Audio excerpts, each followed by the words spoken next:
Good afternoon, everyone, and a warm welcome to you all for today's program.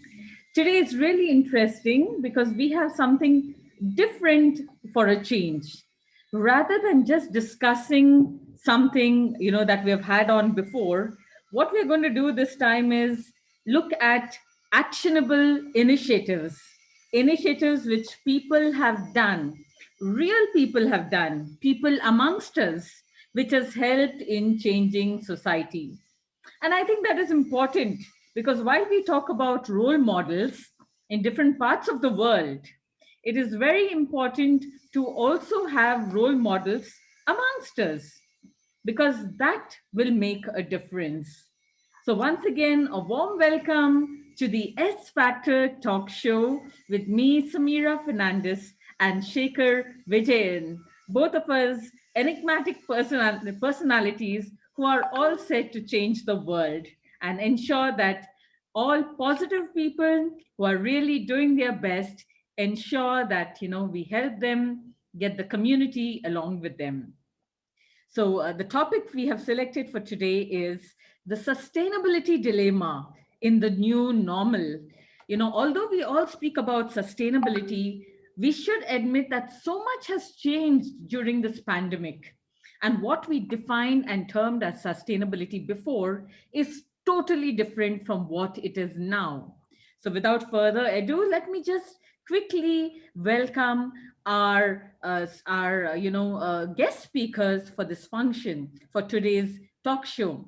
We have with us G. Nagraj, who is also known as the Indian Plugman, Arun Krishnamurthy, Environmentalist Foundation of India. He's the founder. We have Sandeep Anirudhan, who belongs to Conscious Communities spearheading positive change. We have Vinod Kartavya, who's known to be the nails free tree campaigner across Bengaluru. We have with us the infamous Anand Raja from the Eat Raja, a juice center here in Malleshwaram, Bengaluru.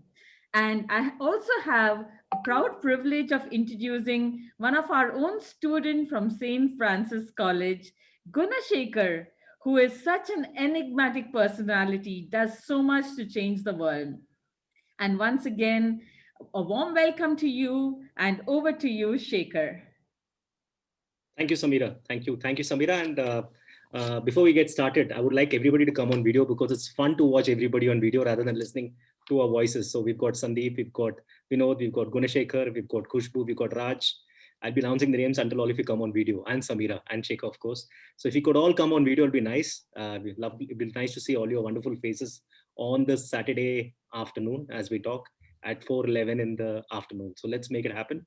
It's a beautiful day in Bangalore. Bangalore has never had an off day, so we can say pleasantly it's a pleasant day. So can we get everybody? Because we've got some very interesting speakers, very interesting thought leaders, very interesting influencers. And like Samira had just mentioned, all the people we're talking about right now are very interesting, very eclectic, very influential in their own right in terms of environment. And that's exactly what we are talking about today in terms of environment and the sustainability dilemma. Is it the new normal? And we thought of getting these great thought leaders on board because they're all very sporting, they're all very young, and they're all very vibrant. And I think they are the future of this country, not just of this country, but of this world. So before we get started, thank you everybody for joining us on this wonderful initiative. As we talk, Samira's son is trying to peep in virtually and try to watch what we are doing, which is what technology does to us. So let's get more people. If you have more friends, tell them that this show's happening as we talk. Send them the Zoom ID, send them all the details which you can. We want more people to come in on board. We will also have a session where you could ask questions from these thought leaders. And there is no dilemma to the questions, I would say, or there's no censor board to the question. You can ask any questions you want as long as you don't get them married off. That's the most important thing. All right. And Vinod is laughing on that. All right. So before we start, also, I would like to thank our sponsors, the people who make this event possible, our partners. We've got EcoSoul Global, we've got Shevens Entertainment, we've got Bhupolam Botanicals, we've got Sisada Media, we've got I Am Here, Sunshine, Bakers, we've got Elephant Marketing, we got Threadworks, we got Mr. Eat Raja himself, we got Mr. Chocolato, we got Enablers, Event Services. We've also got Jagriti Educationalist, and we've got a lot of other people who have joined us. We've got family, friends, supporters, colleagues, everybody joining us from all parts of the world.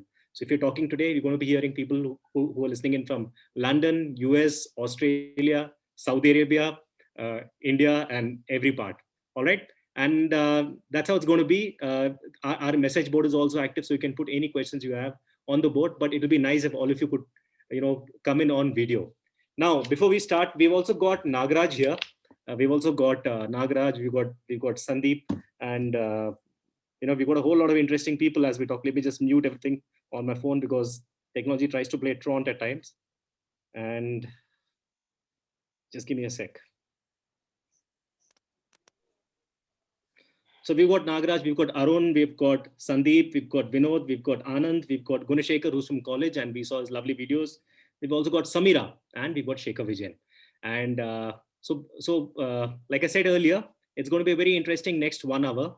And all of them, like I said earlier, are very, very eclectic in their thought, right? They use certain words which are very interesting. And I was going through a video of Raj, and Raj does this thing which he does with the crowd, where he calls it Nagraj, I'm talking about, where he talks about rethink, refuse, reuse, recycle, remove, respect, and rejoice. The R word is very popular. I hope Karan Johar doesn't watch this and say, "Was R ko K bana do, K ko R bana do," and makes a movie out of it. You know how Bollywood really works, right? So, Raj, on these words which you used, I wanted to ask you this very question, and this applies to all of you in this very interesting forum.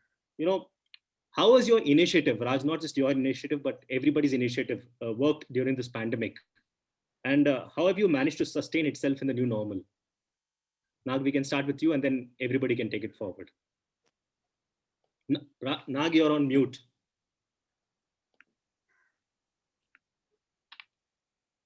Welcome to the real world. Yes. Am I audible now? Very much. Now you're too loud that even my neighbors can hear you. Go for it. Thank you, Shekhar. Thank you, Samira. Nice to catch up with Sandeep after a long time. Hi, Sandeep. Of course, my friend Vinod, whom we keep meeting often. And not to forget you, Raja. In fact, I met you quite many times, Shekhar. I hope you remember that. Yes. Coming straight to the point, need of the hour is something which is sustainable, not just a fad. You do something and you forget it. That doesn't make any sense. If you see any of the activities being done by most of the people over here, they're all long-term. Sandeep thinks long-term. Sandeep acts long-term. Same is the case with others as well. In fact, I'm keen to know about Gunashekar and others too. Even Vinod has been doing quite many stuff in quite some time. Most importantly, coming to the initiatives that we have been part of. In fact, no initiative is complete without inclusive volunteering, I would say. If you see most of the activities that we have done for the past 5-6 years, 99% of the times, it's all inclusive volunteering. There's never like, one group has done it or something like that. So Nag, just a question. Are your volunteers also on this show? Quite a few, I guess. Yes. No, that's a trick question. Yeah. See, initially, roughly about 8 years back, I was just coming back from a cycling event, if you remember. We both met there as well. So then, while coming back, I saw a couple of people painting the walls of Vincent Manor. I just asked them out of curiosity, what are you guys doing here? They said, sir, we are just cleaning up the wall. And then I asked, what will happen if people dirty it? And they said, sir, it's a human psychology that if there is more trash, people will feel like adding more trash. If the place is clean, you don't feel like dirtying it. Okay. It's a human psychology that you don't dirty a clean place. That's when I realized, the need for cleanups is very, very much needed, because it's all we learned from our childhood, that cleanliness is next to godliness. That's when it triggered me, and then I started being part of quite many volunteering groups, especially for the cleanups over a period of time. And then in 2016, when I was getting into barefoot runs and all, I realized it's not just the uneducated people who litter. There's the literacy. I call it as literacy, LITTRACY, which is found across the age groups and across all citizens as such. So I found even runners littering plastic bottles, and all that stuff. I thought, why not create the concept of a sense of belongingness towards Mother Nature? that's when the blogging started. Initially, people felt it as blogging, which people are known, but then it's a Swedish term which says picking up the trash over a jog. Absolutely. Over the past 3 years, rather 3.5, 4 years, we have blogged across 25 different cities. And Now just give people who are on this call a perspective on the numbers in terms of when it started and how many volunteers do you have right now, and what you do on a week-on-week basis. yeah, see, this started something in 2000, late 2016 is what the first blog started off. And over the past 4 years, we have done close to 500 plus blogs, which includes both individual and solo as well. And coming to number of bloggers, we have an active group of more than 300 plus people. Physically on ground on any blogging event, nothing less than 40 to 50 people join. In fact, quite a few people in this group are also joined. Be it Eat Raja was there, Vinod was there for quite a few blogs. I think I met Sandeep in a couple of the other activities as well. See, the biggest takeaway for me from the blogging is not just picking up the trash, but creating a sense of belongingness towards Mother Nature.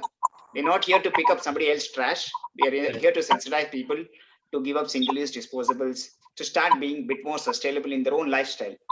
Right from blogging, we moved on to rent a cutlery. We have cutlery banks by the bloggers. We also, you think of any green activity, we are there. You can even check with Vinod, quite many nail-free campaigns we have been with him. The objective is simple and clear. It's the inclusive volunteering that does wonders. Probably in a couple of minutes, we'll get to know more about it along with others as well. We'll discuss about it. Thanks for giving a nice snapshot, and kudos to you and to everybody here along with you who have joined in, because you all are self-starters, I believe. You started on your own, you were intense on your own, you were passionate about it on your own without any help from everyone, because I think this is what inclusiveness is.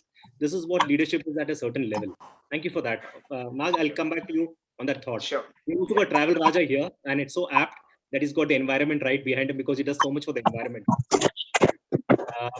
Actually, I just got a passion fruit, so I thought, okay, instead of making tea, I would make juice. So I was just doing that, and I didn't really want to come on a video, but then since it's already there, I thought, okay, I'll also show you what I do with it. So this is what I'm making, a passion fruit juice. So yeah, I'm so happy to be connected back with Samira and Shekhar, Raj, Blogman. You need to actually mention whenever you say Raj, because there are too many people who are Raj. And too also, many Raj around. There is one Raj on the silver screen also. There's one Raj here also. No, too many Rajas. There is Waste Raja. There is Eat Raja. So, but all in all, I think we all are working towards the same goal, I suppose. So in different, it's like, they say God is in different forms, right? I think maybe that way we are all warriors, eco warriors in different forms with different modes of doing the work that we are doing. That's about it. So I'm happy that, you're doing an S factor, which is also about sustainability. I'm personally not doing much though, but yeah, work-wise, I'm doing a lot. Otherwise, many of them are doing a lot of commendable job. I haven't been able to contribute much since I'm taking care of the business all alone. So, but yeah, wherever I am, I think if you were to talk about a successful business model, maybe then Eat Raja should be one. And definitely we are all about making sure that, there is no trash going to the landfills, and definitely it's all sustainable. And we are working towards being more carbon negative. So that's us. During this pandemic too, we haven't succumbed to any kind of pressure on us. So we don't parcel our juices. We still don't parcel our juices. And if at all, if anybody wants to have our juices, because right now only parcels are allowed. So we encourage people to come and do BYOB. Otherwise, we have a glass bottle that we are giving it in, and we ask them to return it back to us, making sure that. I think the passion fruit has taken over. To any kind of pressure generating waste.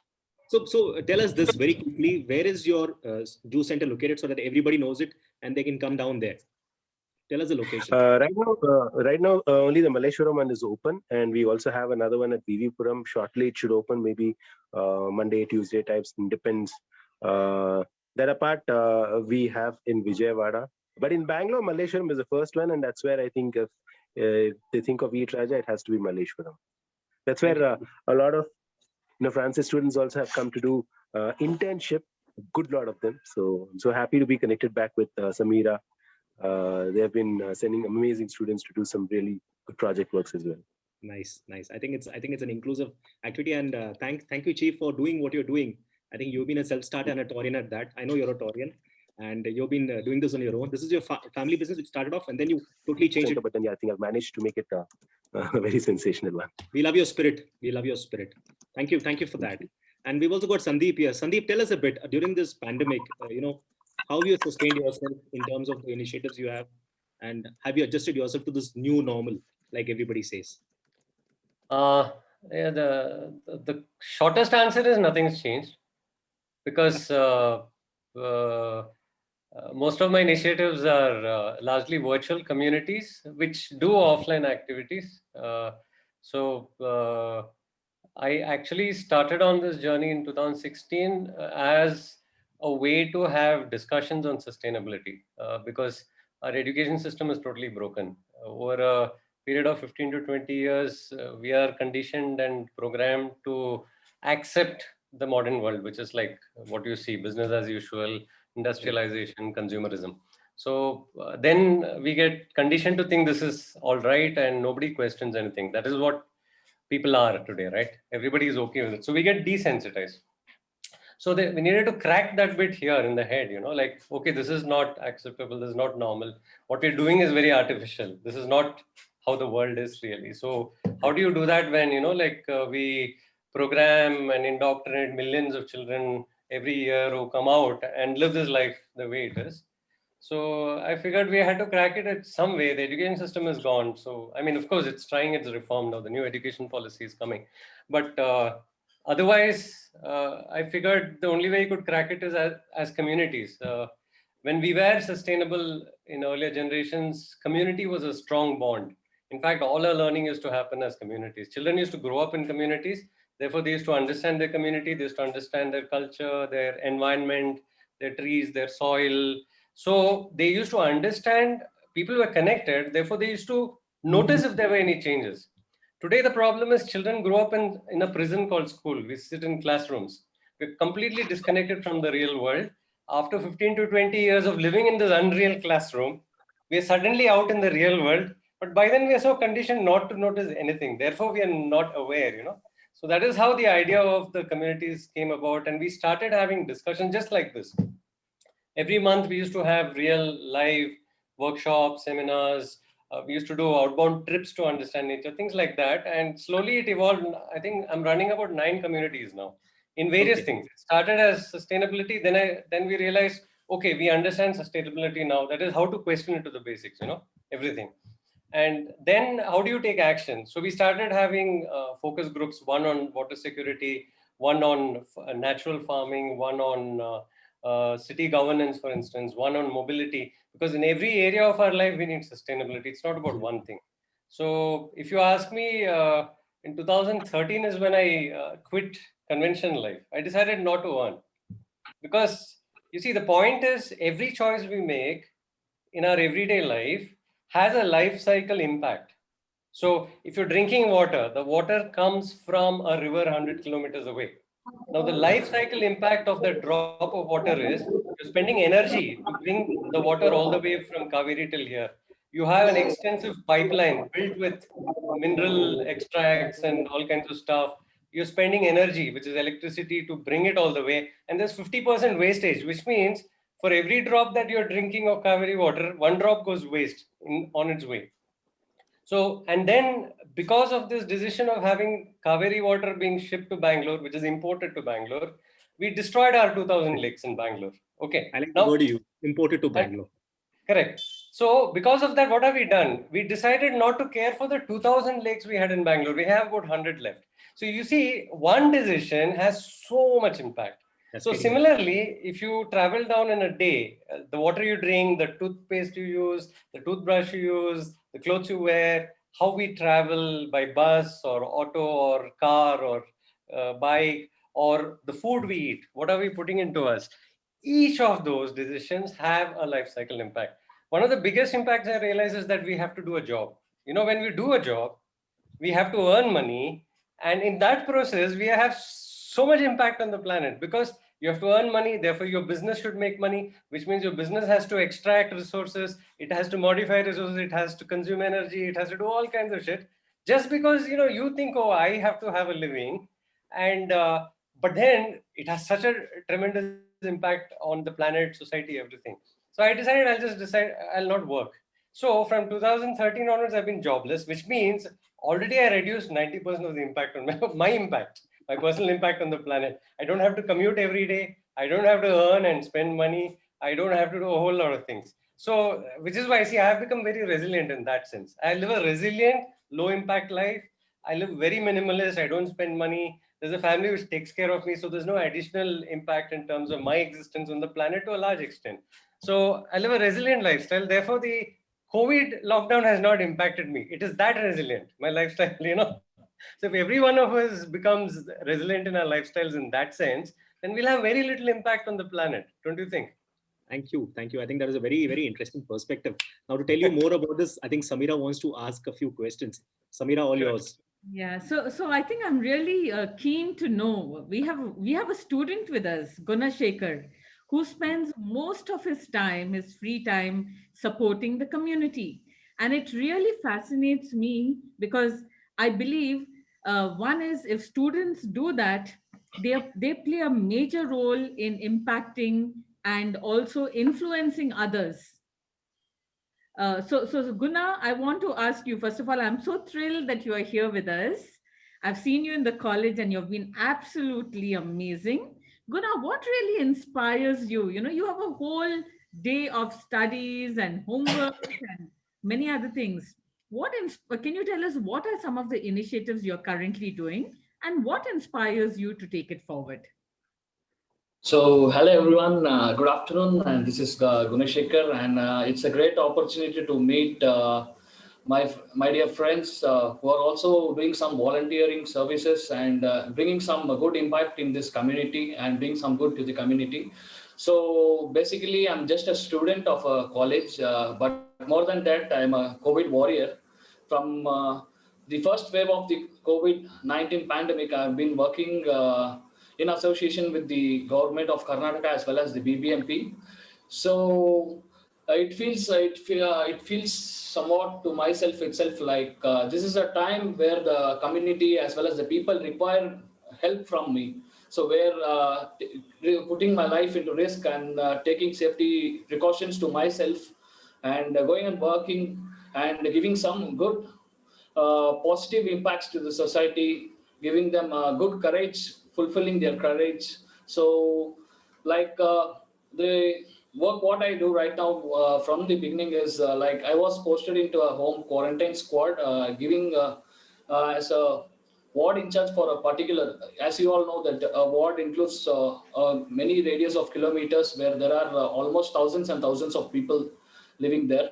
So I was given in charge to look after the home isolation COVID positive patients, like going to their house every day. So there will be a list given to me, like the positive patients living that particular ward, maybe some 150 patients or 180, 200 patients in each and every ward. So I go to their house, just knock their door. I just take all the safety precautions, knock their door and check whether the every medicines that is given prescribed by the doctor is sufficient to them, or suppose if it is if it is over, I will go back to the doctor, take the particular medicine and reach back to the home isolation patient and distribute the medicines to them. And there were ration kits given from the government, so that the home isolation people will not be able to move outside. So the ration kits are reached. That ration kits will be reached to the home isolation patients. And there were even home quarantines made during the first wave of this pandemic. So during this home quarantine, many people require help. They are not allowed to step out of their homes. So I just go to their homes and I would give my contact number so that they call me, and I would go get them whatever the requirements they need, maybe some groceries or some basic requirements, whatever they need. I used to go to their home, and every day we used to collect garbages. I checked that whether the garbages from the home isolation patients, that is COVID positive patients, their garbages has been collected, and that garbages will be collected separately from their houses. So I just check whether it is done. And right now I am working as an citizen help desk in at Manipal Hospital, HAL. So here my role is to allot a bed, like guiding the patient, positive patients, how to allot a bed through BBMP quota, and if there is any grievances, maybe the bed will be allotted, and these private hospitals sometimes they may not guide the patient properly in a well manner. So being a student as well as the other community people who are been as a volunteer into the government, so these we know the difficult pain and each and every pain that each and every person faces during this time. So I feel courage. They will be out of tears. So I feel courage and get happiness on them. So I'll just give you a small example which happened just 3 days back. A lady from Kolar had approached me in Manipal Hospital. So if the patient want to get admitted in Manipal Hospital through a BBMP quota, they required a BU number, which means Bangalore urban number. So this lady did not have that particular BU number since she was her COVID test was done in Kolar. So I took her to a RT-PCR test, and I asked the people, asked the hospital to do a RT-PCR test. And soon after the RT-PCR test, within 2 hours, I asked the report to be submitted in the ICMR portal so that the BU number gets generated, and this patient was very critical. So soon after the ICMR portal just gave her BU number. I took the BU number and I allotted a bed for her. The moment when she approached me, she was full of tears. And soon after she got the bed allotted in the hospital, the happiness which I got from them, that is the biggest thing, the biggest gift that God has given me. That is the thing what I believe in. So I ask all other students also to come forward and not to get scared during this pandemic. There is nothing going to happen since I'm working from almost 2 years till now. There's nothing going to happen. The thing is, we have to stay strong. I used to enter even the COVID cares inside the COVID cares where the ICU patients are admitted, even the ventilated patients are admitted without a PPE kit, just with the hand gloves and a mask and a face shield. So the thing is, we have to be strong. We should not get afraid of this virus. We have to fight the virus together. If we are afraid, then our immune system will go down and we may be getting affected. So this is what I feel to share. Thanks, Guna. I think you just hit on a very interesting point after what Raj, Travel Raja, and Sandeep spoke about resilience, and you just showed leadership, which can be at any level, right? You're studying in college, and you just shown us how it can be done in a very simple manner, but also by taking the necessary precautions in place. Now, moving on from Guna to Vinod. Vinod is somebody I know very well, and you don't want to mess with Vinod because Vinod knows the police commissioner of Bangalore. So don't mess with Vinod. I'm telling all of you right now itself, especially trees. There are two things which Vinod is very close to. One is the trees and one is the police commissioner of Bangalore. And it goes without saying. But on a more serious note, Vinod, I have to ask you this. Vinod, you're a DRDO scientist and I've seen you at various events and you're somebody who I feel is very inspiring, very enterprising also. And your campaigns are very out of the box. How did all this start, Vinod, for you? When did all this happen? How did that change happen in your head? How did you do what you had to do? Yeah, good evening all, and it is fantastic to be amongst all of these sustainable eco-mates who are there now. And see, they had the visions. All these eco-mates who have right now, they had the vision and they had done. But mine, it was just one incident changed this. One incident has made us to do this campaign. We have been told as a Nails Free Tree Bengaluru campaign. Actually, it happened in the COVID season. I mean, this last year only. So there is no question of in the new normal. For me, this was the normal. This campaign started in this normal only. So the campaign was Nails Free Tree Bengaluru. Actually, it was on November 15. It was on a Sunday where I was just talking over a phone. When I just leaned onto a tree near my front of my house, there is a small tree. Which I leaned onto the tree, and while speaking, it's something poked onto my head. So I just turned out back and saw what was there. Then that nail has poked me on my head. So I thought at that instant itself, I thought it pained me so much just by touching a nail onto my head. And suddenly I realized that yes, trees also have life. So if just touching a nail for me, it's so much of paining, then we have inserted a nail into the tree, which is also a living being. Then how much pain it might have been facing. So that really got into my head and into my heart, into my soul. So then I thought, okay, let me remove that nail. At just at that instant, okay, I thought that I have relieved the pain from the tree. See, because even for a human, with just small a thorn itself, if we get into our legs and all, we instantly remove that. But we have nailed the trees like anything, and we have never bothered about it, and we have taken it for granted like anything. So then I just thought, okay, let me remove from that tree a poster, because that nails are due to the posters which they posted, which is Correct. actually an illegal thing to do. So then one we just removed that. Then I saw the length, the road, the length. All the trees were posted with the same poster, and it was nailed. Oh, then I thought it's a big challenge for me now. If it is one tree, then I can remove it off. Then if there are many trees, then how to remove? Okay, then I thought, okay, some 2-3 lanes. I just went to home and I brought a cutting plier, and it was really difficult to remove from me. And people were seeing it, and people were laughing at me. What this fellow is doing? What this bugger is doing? And even I was actually really afraid of also, because the posters are posted by some businessmen and all, and I'm going to hurt them. Yeah. And I'm hurting their business. So I was in that dilemma whether to remove or not. But I immediately called to one of my friend, and then I told, see, this is what is happening. I really felt bad about this, what we have done to the trees. So let's remove these trees, because alone it's very much difficult. If you have to join me, that so that at least we can remove some 10 trees, I thought. So the next Sunday again, he came, and he along with Mr. Bharat, Mr. Prem, some 4 of my friends, I just rang up and they came. And we decided to do it at 6 o'clock early morning, so that nobody watches us, because when I did that, it was many people were laughing at me. So the next week, Sunday itself, all with all my friends, we just started doing. We bought in our house the cutting place and the nose remover, nail remover, and all we bought, and we were removing. So Vinod, I have to ask you this. Other than you use such interesting equipment, which an assassin might use, I must on a different planet. But tell me this: how many campaigns have you done like this so far? Like when you started off, you do this every Sunday? Since November 15th we started this, and it is continuing from that day onwards. From every Saturdays and Sundays we are continuing it. And how many people are till now, volunteering with you on this? right now we have around 40 volunteers, active volunteers, who comes around 50% of the volunteers every Saturday and Sunday they come. So till now we have done around 40 campaigns, and we have spread across Bangalore. So in each and every ward we want to do this. So until now we have covered around 30 wards of Bangalore, wherein we have 198 wards. In the 30 wards we have been creating this awareness in this Bangalore. And we have taken it legally too. It's not that we are not the first people who are doing these campaigns and all. There are many people. For example, Blagraj has been doing this from decades, I think. But the thing is, there are many people, many NGOs who are doing this.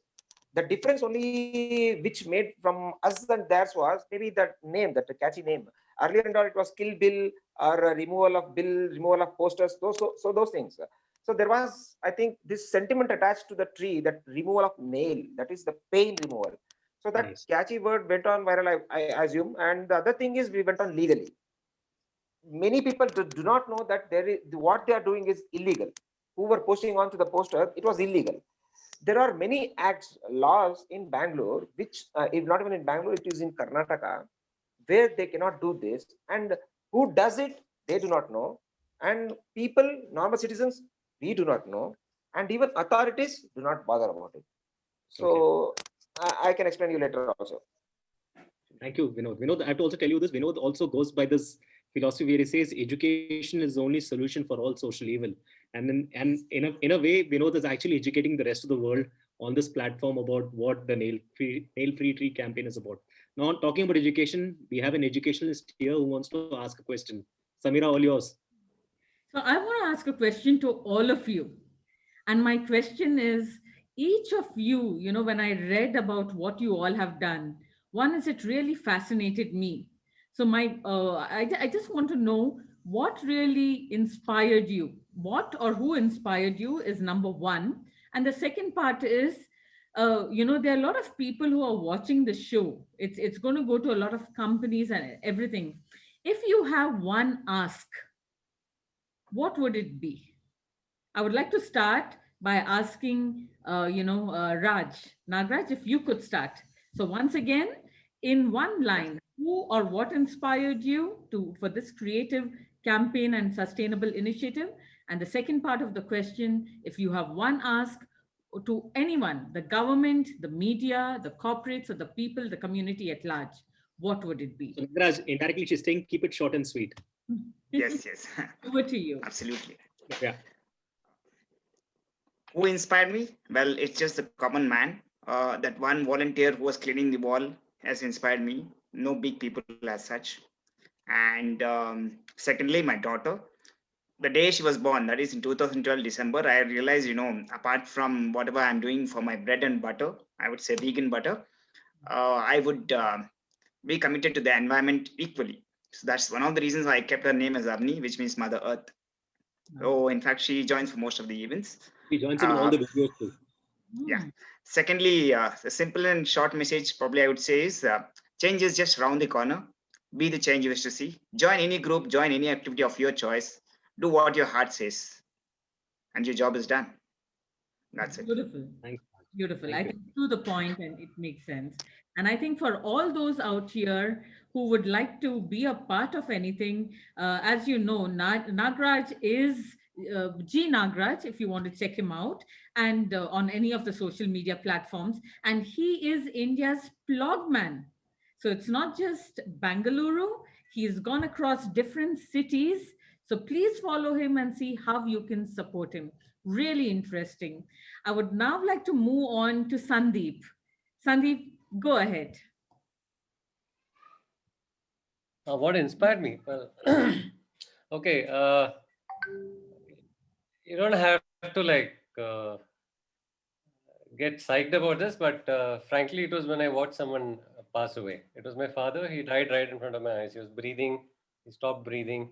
And at that moment, it struck me that life is impermanent. Otherwise, it's very intellectual. When you actually see somebody die in front of you, is when you actually realize that it is real. That shifts everything in your world, because otherwise what we do is, I think most of us live in this illusion of immortality. We think we're going to be here forever, which is why we want to accumulate, we want to amass, we want to make lots of money, we want to do all this nonsense, not realizing that our life can end today, tomorrow, maybe in a week, in a month, or a year, maybe after 10 years or 20 years. But eventually, that because we don't realize that we're here temporarily, we do permanent damage to this planet. If you're aware, like Steve Jobs said, if you remind yourself constantly that that death is real and life is impermanent, you'll make the wisest decisions. In fact, I think the exact words he used was, I ask myself the question every day, if today were the last day of my life, what are the decisions I would make? And he said that is what made the best decisions in his life. I don't know. I mean, of course, we can debate whether his decisions were best.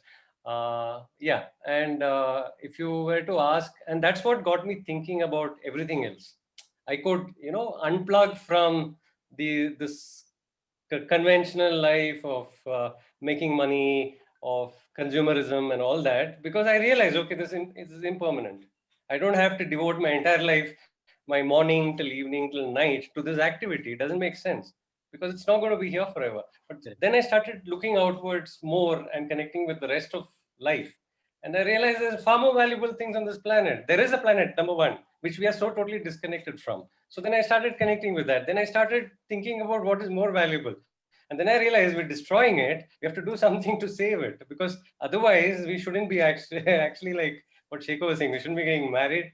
We shouldn't be having kids, because what guarantee are you giving your kids that you have a life ahead of you? So these serious questions you start contemplating on only if you stop running behind this madness, the rat race. So we need that, So, and if you ask me what one simple ask is to everyone, right across the board, educators especially to take note, I think we should get into this habit, because we are not programmed to do this. We should get into this habit of evaluating every single choice of ours with a life cycle understanding of it. If you're consuming a drop of water, what is the life cycle impact? If you are, eating some food, what is the life cycle impact on various parameters? Where does it come from? How much energy is used? How much water is used? Does it contaminate this planet? Does it pollute? Does it use fossil fuels? Does it give livelihoods, or does it take livelihoods away? What is its impact otherwise? Does it affect our health positively or negatively? Which is why I like what Eat Raja is doing. He's taking us back to our real food. Most of us don't think what he's selling is real food. We think it is a side dish, right? We think salads and fruits and fruit juices are side dishes. But if you really examine what our human anatomy and physiology is, what is available in nature in the most palatable form to our eyes, to our nose, to our tongue is our real food. But we have been programmed to think that all the nonsense we make in this planet is our real food, and the real food is a side dish today.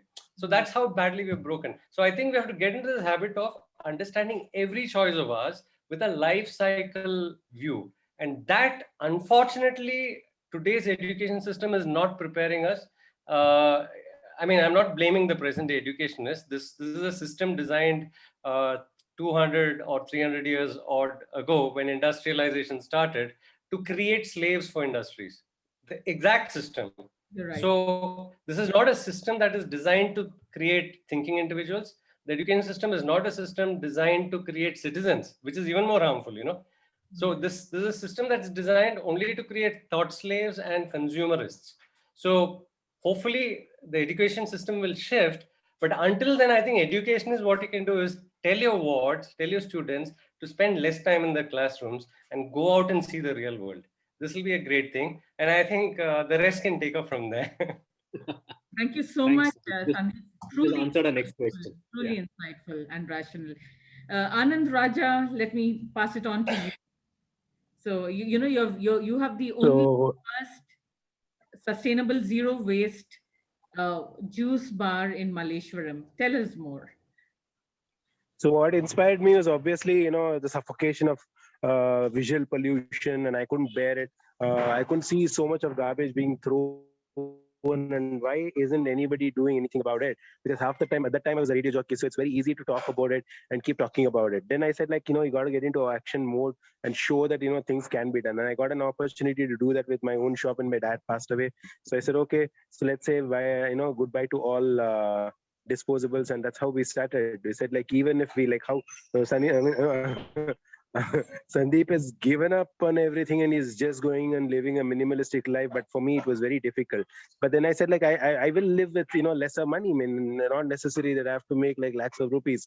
So I said, like, even if customers don't come, it's okay, big deal. I don't care. I will still not give them any disposables, and that's how we started. So there were no customers coming in 3 years ago when we started, but today the scenario is changed.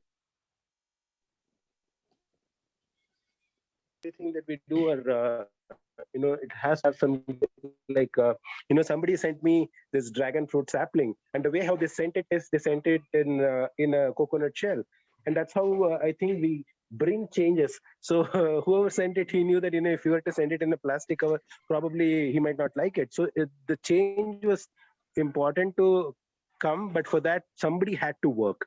So I said, okay, let me do that. So now if you go scan anywhere in India, if you find a juice bar that says we will not give straws, and I'll be very happy.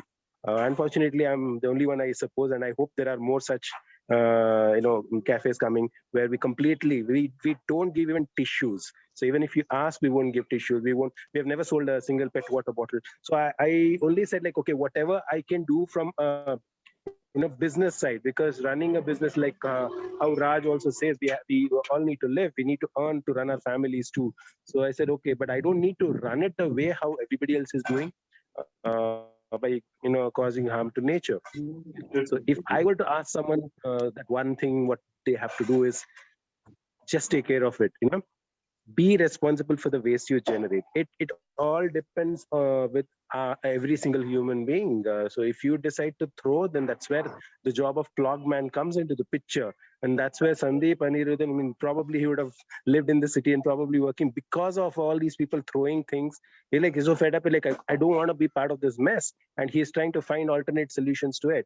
So if each person is responsible for what they're doing, and that's more than enough. So Nimma Kasa Nimma Jawabdari, as a BBMP slogan says, if you manage your own ways, that's more than enough.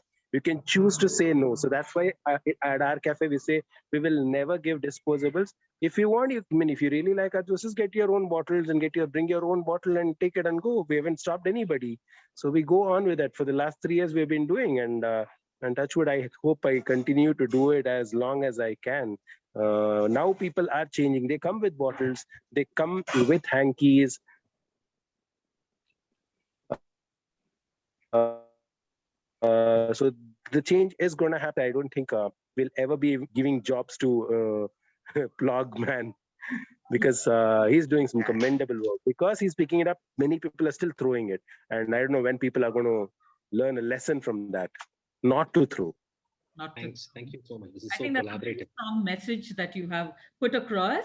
And, for all of you out there, Eat Raja has this place at Malleshwaram. It's called Eat Raja, by the way, by RJ Anand Raja.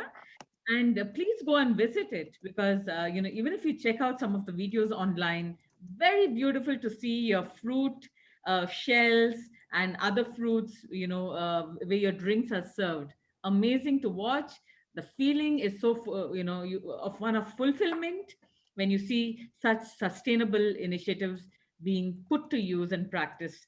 Vinod, over to you now, quickly telling us about your influence, and also what is it that you expect from our community. Yes, madam. Actually, the inspiration in the sense, I would say, because I have been living a lower middle class family I have come from. So we were struggling to be even surviving also. So that time, my mom and dad parents got a good education to me, so that I got as Shekhar told, I have been in the DRDO since 18 years. So for me, the living is happening because of the society and people like you. Because you are all the taxpayers. I am getting the salary only because of you people. So it is the responsibility is on me to give back to the society. That is, give back to you people. So what is the best I think I can give to protect the nature? So that is the reason. If you see my name also in any of my social media platforms, you can see that Vinod Kartavya. The Kartavya is nothing but, many people were saying this only. I'm not only doing this nail spray tree campaign. I've been part of educating in the government school sector, as well as visiting ashrams and even cleanathons along with the Plagraj as well, and many initiatives like spot fixing with many NGOs like Ugly Indians and all. So that is the reason I have kept my name along with my name is just Vinod. That Kartavya is nothing but the duty. I believe in Indian Constitution and I believe in fundamental duties. So we all always talk about only the fundamental rights. I want this. This is my right. This is my right. Speech is my right. So who is going to talk about the duties which we need to do? So that is the reason I have kept my name as Vinod Kartavya, and that gets the inspiration is you all people, because of you all people paying the taxes, I have been surviving, and right now I'm really comfortable with a good home, with a good food, with a good family. It was only because of you people. So that the giving back to the society is my duty. So that is where I get inspired, because of the good living which I'm living right now. Great. Thanks, you just made us aware of what the duties are and responsibilities are, and I think you will stand for elections very soon. You will be the least person to vote me, right? Yeah, Samira, you were saying something. I mean, I think Shekhar, over to you, but I think we have Gunashekhar. So Guna, do you have anything that where you're dealing with recycling and sustainability, at your home, for example? Can you share about that?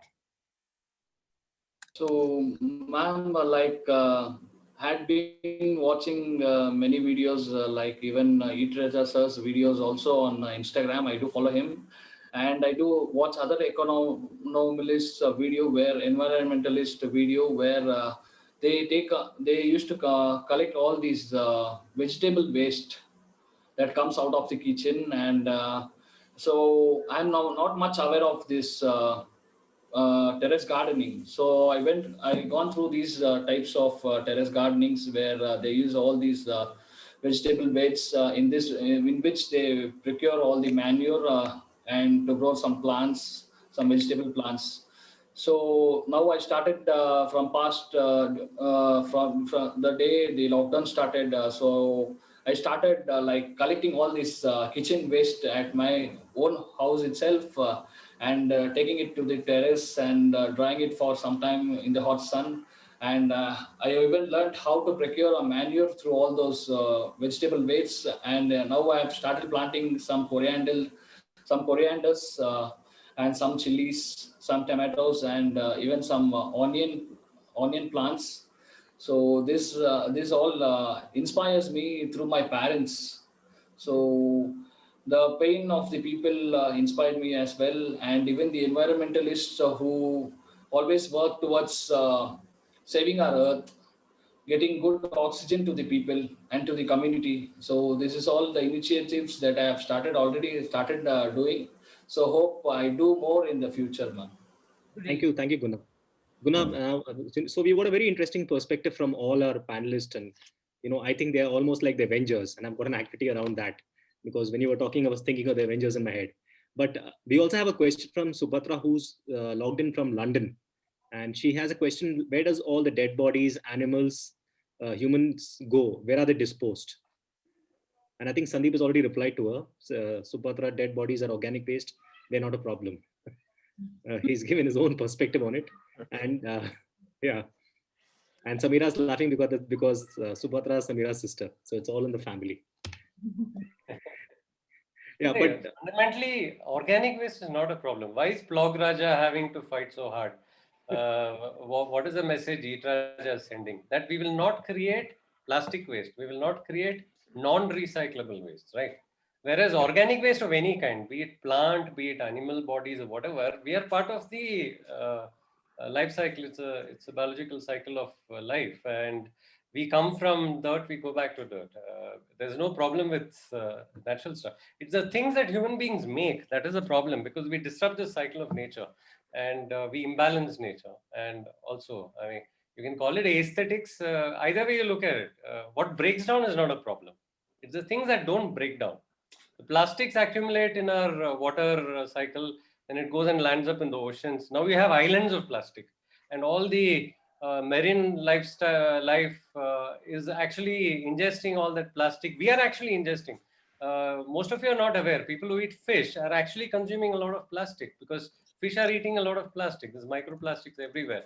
In fact, human beings are supposed to consume about 1 credit card worth of plastic every year or every month right now. That's the amount of pollution there is of plastic everywhere. So anything that's natural is not a problem. It's the artificial stuff that's a problem.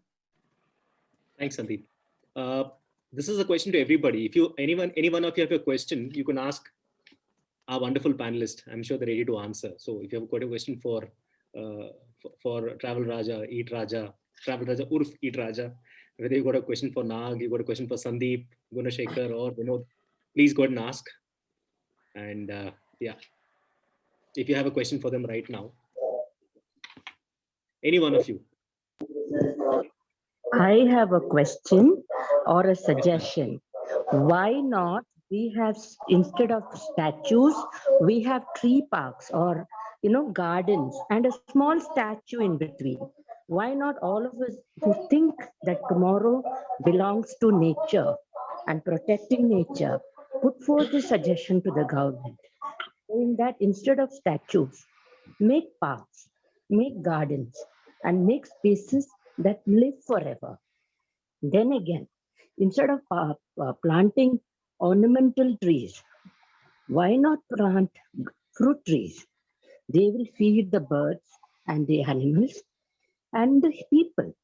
If they are in plenty, then there is enough for everybody.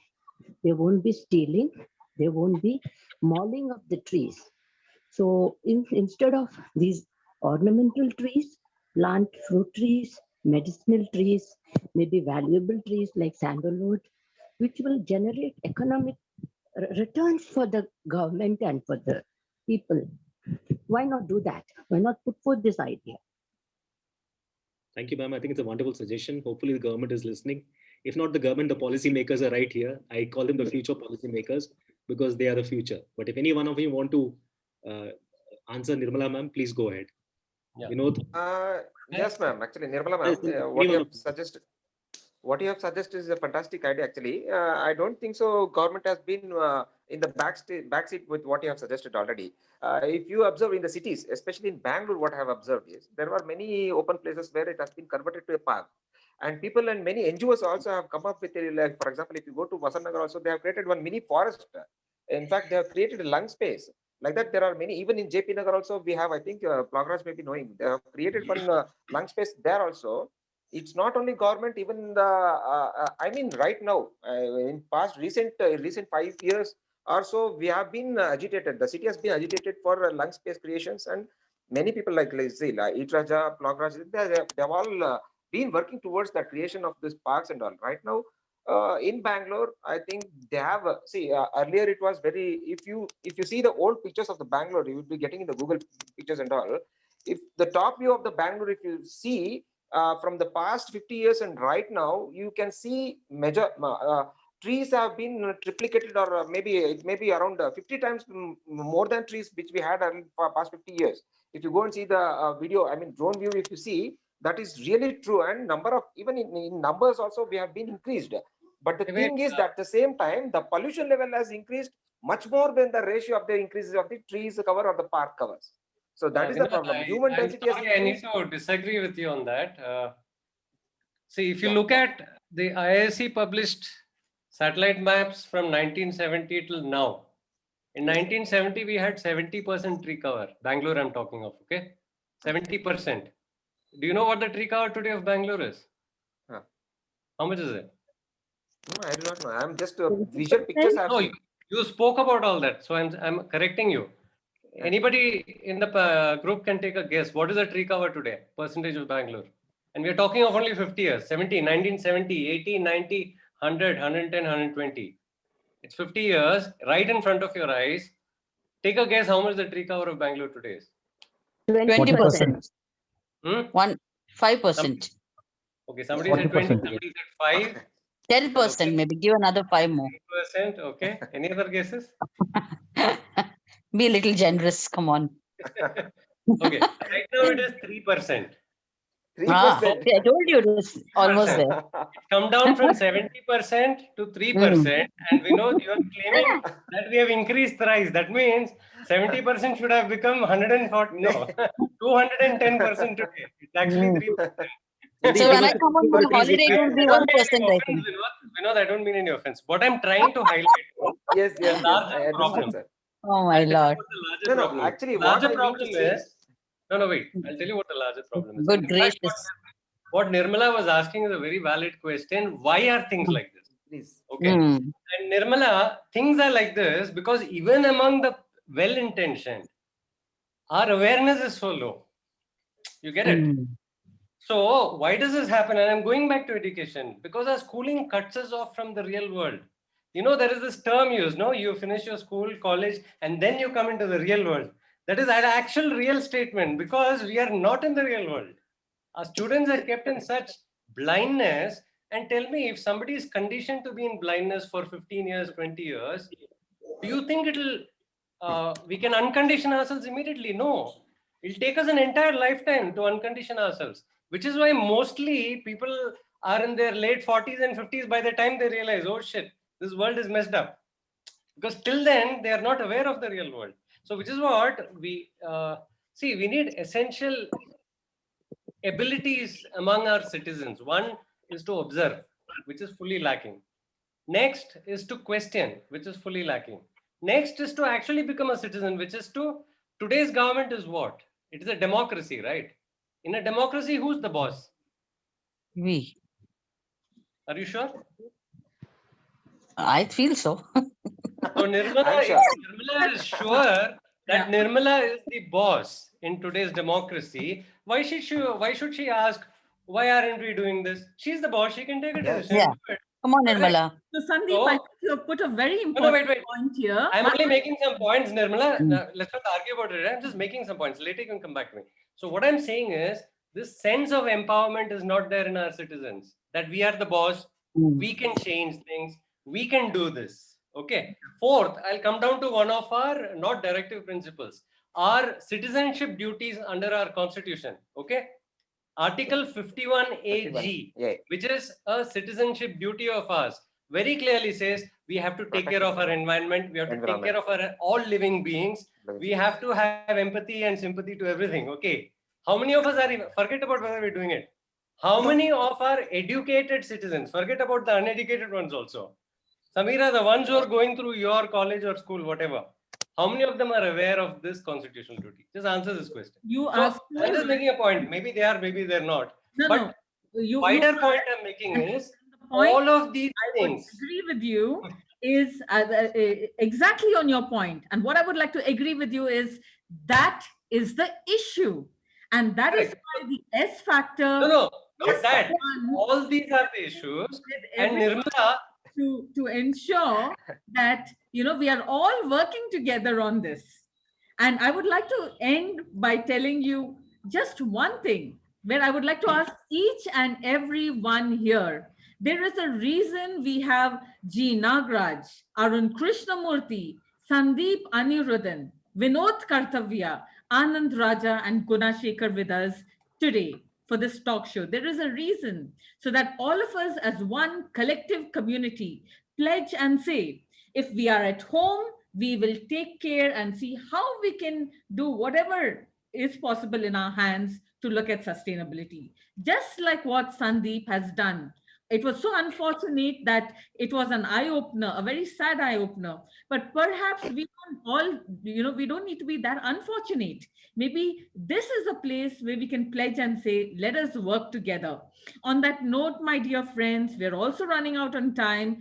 I would like to thank at least two main companies who have been with us through this. I hope you can see my screen right now. We have, can you all see it?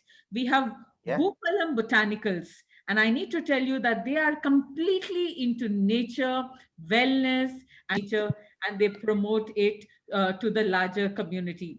We also have with us, can you hear us? Can you Jagrati Education, who are committed to creating new waves in the education segment and reaching out to us. Before we end, I would also like, before we end, I would also like to thank Cicada Media, Shevins Entertainment, Bhupalam Botanicals, Ecosol Global, each maybe because our days are short. Our days are short or long, doesn't matter, but to still do something. Over to you, Shekhar. Thank you so Don't much. switch off our video, it may work. What Samira said, I think one superheroes, superheroines, and I'm just leaving all of you with a thought. I think if there was Avengers for the environment, who would be your favorite superhero? If you could put that in the comments.